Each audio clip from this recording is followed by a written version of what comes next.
Debunking the learning style myth. What are learning styles? The theory of learning styles is that students learn better when the method of teaching matches their preferred mode of learning. For many years, educators have been taught to differentiate instruction to meet the student where they are by appealing to their certain style, with the three most popular being visual, auditory, and kinesthetic.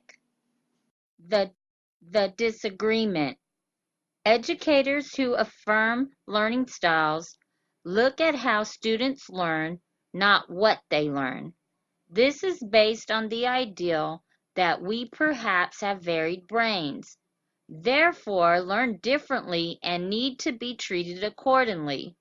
This causes the focus to be how instruction is delivered and not the content of what should be learned.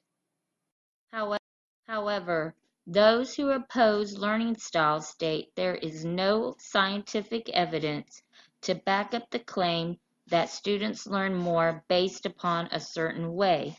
In 2017, 30 eminent academics from the worlds of neuroscience, education, and psychology voiced their concerns about the popularity of the learning style approach among some teachers.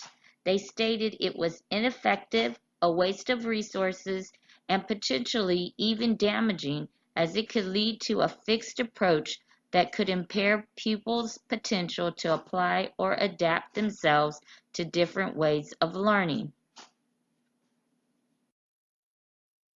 The evidence against learning styles. How the brain works. You typically store memories in terms of meaning, not in terms of whether or not you saw, heard, or physically touched the information. Our brain is constantly searching its memory for context based on prior knowledge or experiences. Carey states, "The close-up of the brain has provided a glimpse of what cells do to form a memory.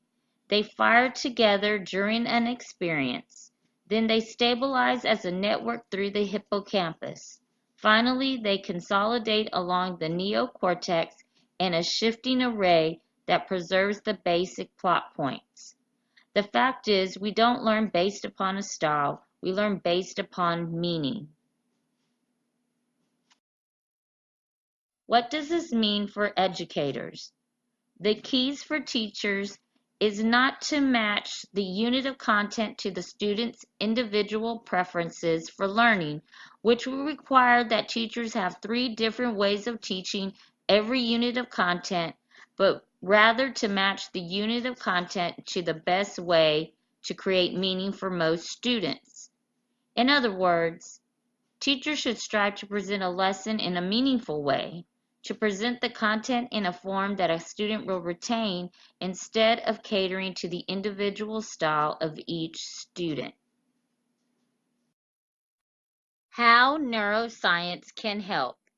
Modern neuroscience, rather than some quick fix version of it, should help teachers and students to develop real learning, real progress, real success.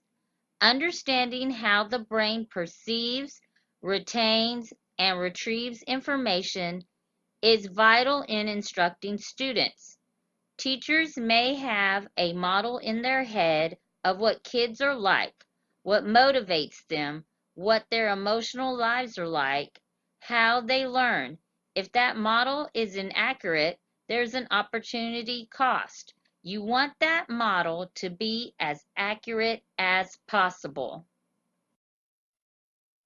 In conclusion, educators should always strive for the best possible outlets in which to instruct their students. If something seems ineffective or obsolete, it should be replaced with something much more beneficial.